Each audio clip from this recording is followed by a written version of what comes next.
अगर इस लेक्चर से रिलेटेड आपका कोई क्वेरी है तो आप मुझे इन सोशल मीडिया प्लेटफॉर्म में फॉलो कर पूछ सकते हैं और इस लेक्चर की पीडीएफ भी ले सकते हैं, जिनका लिंक आपको डिस्क्रिप्शन में मिल जाएगा।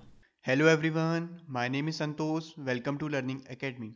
आज हम क्लास 6 का ज्योग्राफी का फर्स्ट चैप्टर शुरू करने जा रहे हैं, जिसका नाम है the earth in the solar system. अब देखते हैं चैप्टर कहता क्या है। ये जो वीडियो है ये इंट्रोडक्शन वीडियो होने वाली है। इसमें हम देखेंगे कि इस चैप्टर में क्या क्या है या क्या क्या हमें जानने को मिलता है। अब अर्थ से तो आप फेमिलियर होंगे वर्ड से, जहाँ हम रहते हैं वो अर्थ है। अब अर्थ कहाँ रहती है, अर्थ की क्या लोकेशन है। जैसे हम कहीं रहते हैं तो हमारी एक लोकेशन होती है, वैसे ही अर्थ कहाँ रहती है उसकी जो लोकेशन है वो है सोलर सिस्टम। अर्थ कहाँ है, सोलर सिस्टम के अंदर है। तो हम सोलर सिस्टम के बारे में पढ़ने वाले हैं इसमें। साथ ही जो सोलर सिस्टम में और प्लैनेट्स आते हैं या स्टार्स आते हैं, एस्ट्रॉइड्स आते हैं, मेट्रॉइड्स आते हैं, कॉमेट्स जो होते हैं, इनके बारे में पढ़ेंगे। गैलेक्सीज के बारे में पढ़ेंगे। अब हम अर्थ के बारे में थोड़ा जानते हैं कि अर्थ में क्या क्या चीजें हैं जो इसको और प्लैनेट से डिफरेंट बनाती हैं। अब जैसे ही सूरज की रोशनी कम होती है तो हमें क्या दिखते हैं, टिमटिमाते हुए तारे, ट्विंकलिंग करते हुए तारे दिखते हैं। ये ट्विंकलिंग वर्ड से ही एक आपने बचपन में पोएम पढ़ी होगी, ट्विंकल ट्विंकल लिटिल स्टार। जो ये पोएम थी बचपन में लिखी गई, इसमें एक वर्ड आता है how I wonder what you are. तो बच्चे के अंदर क्या है, जानने की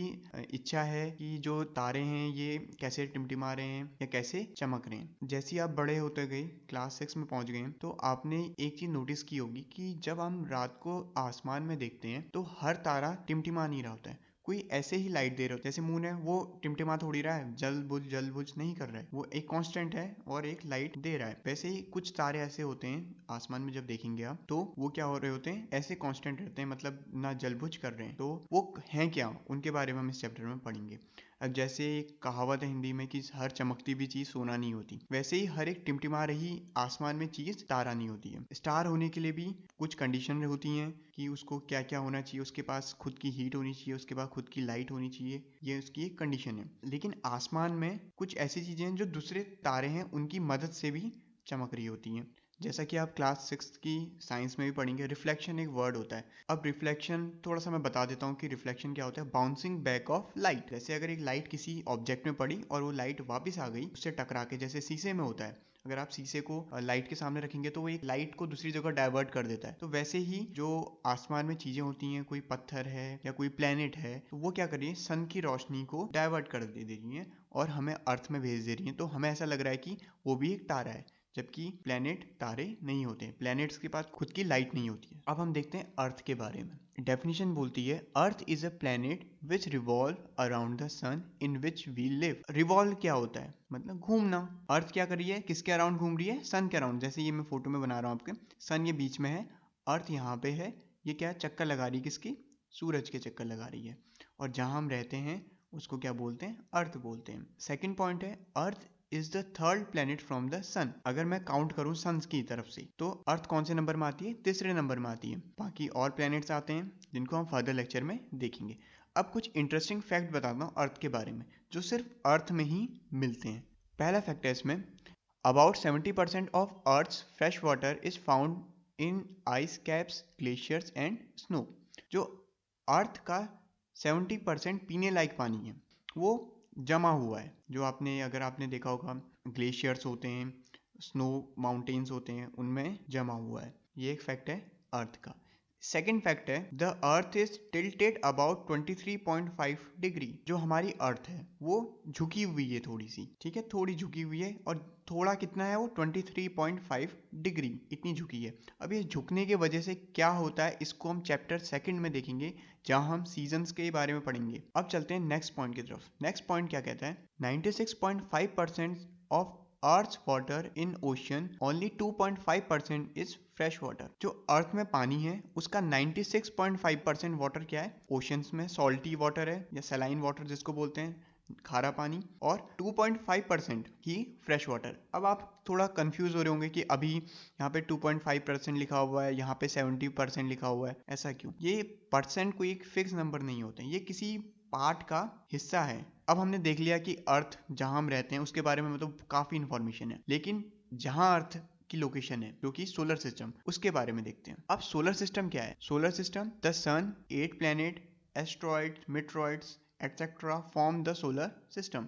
एक सूरज हो गया, बाकी 8 प्लैनेट, एस्ट्रॉयड, मीटरॉइड्स और भी चीज़ें होती हैं बीच में, ठीक है। कॉमेट्स हो गए और ड्वार्फ प्लेनेट हो गए, मून्स हो गए, ये चीज़ भी आती है इसके अंदर। तो ये सब मिलके क्या बनाता है, एक सोलर सिस्टम बनाता है, एक परिवार बनाता है। देखो परिवार जैसा दिख रहा है, एक एल्डर है पर्सन जो कि सन है, जो इनको सबको क्या कर रहा है, रोशनी प्रोवाइड कर रहा है, लाइट प्रोवाइड कर रहा है। फिर प्लेनेट की सीक्वेंस आ जाती है, ये देखिए। अब एक चीज़ आपको भी मैंने बताई कि अर्थ तीसरे नंबर में, देखिए काउंट करिए, पहले नंबर में मरकरी, दूसरे नंबर में वेनस, थर्ड में अर्थ है। सोलर सिस्टम को हम थर्ड या फोर्थ लेक्चर में डिटेल में देखेंगे और समझेंगे, हर एक चीज़ को समझेंगे कि सन के बारे में 8 प्लैनेट्स कौन कौन से हैं, इनकी क्या प्रॉपर्टीज़ हैं, एस्ट्रॉयड किसे कहते हैं, मीटरॉइड्स किसे कहते हैं, गैलेक्सीज किसे कहते हैं। ये बस एक इंट्रोडक्शन वीडियो है कि चैप्टर शुरू हो रहा है तो हम क्या क्या देखने वाले हैं। अब एक बेसिक कंसेप्ट जो काफ़ी आपको हेल्प करेगा, या मैं बार बार यूज़ करूँगा तो आपको उसमें कन्फ्यूज़न ना हो, उसको देखते हैं। वो क्या है? वो है रोटेशन और रिवॉल्यूशन। क्या होता है रोटेशन, क्या होता है रिवॉल्यूशन, इसके बारे में देखेंगे। रोटेशन क्या होता है? घूमना। अपने एक्सेस में या अपनी जगह में अगर कोई चीज़ घूम रही है तो उसको बोलते हैं रोटेशन। ग्लोब में मैंने इसको वो कर रखा है, और मैंने अभी आपको बोला 23.5 डिग्री झुकी हुई है। तो ये देखिए, आप देख रहे हैं एक लाइन जो जा रही है, ये थोड़ी सी झुकी हुई है। और ये थोड़ा कितना है, अगर मैं यहाँ पे इसका सेंटर होता तो ऐसी होती अर्थ, सीधी होती, लेकिन ये झुकी हुई है तो ये 23.5 डिग्री झुकी हुई है, जैसा आप देख रहे हैं। ऐसी अर्थ की पोजीशन भी है, जैसे ये बनी हुई है ना, ऐसी अर्थ की पोजीशन, ये अपने चारों तरफ घूम रही है, उसको बोलते हैं रोटेशन।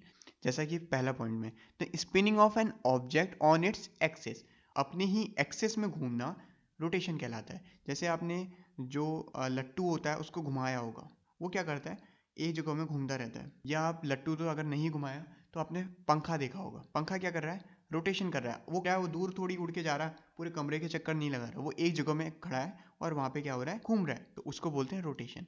अब देखिए रोटेशन से क्या होता है, पहले हम पूरा रोटेशन कंप्लीट कर लेते हैं, फिर रिवॉल्यूशन में जाएंगे। रोटेशन से क्या हो रहा है, रोटेशन से होते हैं डे और नाइट। कैसे? जैसे एग्जांपल ये है, एक लड़का है, उसने ऑब्जर्व किया कि अगर वो यहाँ पे बल्ब जला रहा है तो आधा पार्ट में तो रोशनी आ रही है, आगे वाले पार्ट में क्या आ रही है, रोशनी आ रही है, लेकिन पीछे वाले पार्ट में क्या हो रही है, अंधेरा हो रहा है। तो आगे साइड जितना होगा उसमें क्या हो रही होगी, उस टाइम डे हो रहा होगा, और पीछे साइड जो हो रहा होगा नाइट हो रहा होगा। तो अभी मैंने बोला कि रोटेशन कर रही है, अर्थ क्या है, रोटेट करी, तो 12 घंटे बाद जो ये नाइट वाला पार्ट है ये आगे आ जाएगा और डे वाला पार्ट पीछे चला जाएगा। जो अभी यहाँ ऑब्जेक्ट है ये वाला, ये क्या होगा, 12 घंटे बाद ये इधर साइड चल जाएगा और नाइट वाला जो था ये इधर आ जाएगा। तो 12 घंटे में दिन, 12 घंटे रात, 24 घंटे एक दिन में होते हैं। तो अगर आपसे कोई पूछता है रोटेशन से क्या होता है, तो आप बोलेंगे रोटेशन से डे और नाइट होते हैं। अब चलते हैं हम रिवॉल्यूशन की तरफ। रिवॉल्व करना मतलब किसी के अराउंड घूमना। अर्थ क्या कर रही है, सन के अराउंड घूम रही है। जैसा ये देखिए, आप GIF लगा रखा है मैंने, इसमें क्या कर रही है, अर्थ, ये सन है, इसके चक्कर लगा रही है, और अर्थ साथ में अपने एक्सेस में भी घूम रही है। तो अगर कोई पूछता है कि अर्थ कैसा फिनोमेना करती है, रोटेशन या रिवॉल्व, तो आप कहोगे रोटेशन भी करती है और रिवॉल्यूशन भी करती है। रोटेशन जो कर रही है वो अपने ही एक्सेस में कर रही है, और रिवॉल्व अराउंड द सन कर रही है। जो डेफिनेशन उसको देखते हैं, the movement of one object in space around another. अब देखिए, जो अर्थ एक रिवॉल्यूशन करी, यहाँ तो 24 घंटे में हो रहा है घूमना, रोटेशन में क्या हो रहा है कि 24 घंटे में घूमना हो रहा है, लेकिन रिवॉल्यूशन में क्या हो रहा है, रिवॉल्यूशन में इतना बड़ा पाथ है इसका कवर करना, इसको लग जाता है 1 साल। 1 revolution around sun is called a year. 1 साल अगर वो एक जगह से, अगर ये इस पॉइंट में है, यहाँ पे जहाँ पे अभी मैंने रेड किया है, यहाँ पे पहुँचने में इसको 1 साल लग जाएगा। और रिवॉल्यूशन से इफेक्ट पड़ता है सीजन्स में। तो आपको ये क्लियर हो गया होगा रोटेशन क्या होता है, रिवॉल्यूशन क्या होता है। बाकी पूरा चैप्टर को डिटेल में और GIF इमेजेस, इनकी हेल्प से हम आपको अच्छे से समझाने की कोशिश करेंगे। आशा करता हूँ आपको ये इंट्रोडक्शन वीडियो समझ में आई होगी। और अब मुलाकात होगी आपसे नेक्स्ट लेक्चर में, जिसमें हम देखेंगे सेलेस्टियल बॉडीज क्या होती हैं, सोलर सिस्टम को और डिटेल में जानेंगे। Thank you for watching this video. Have a nice day.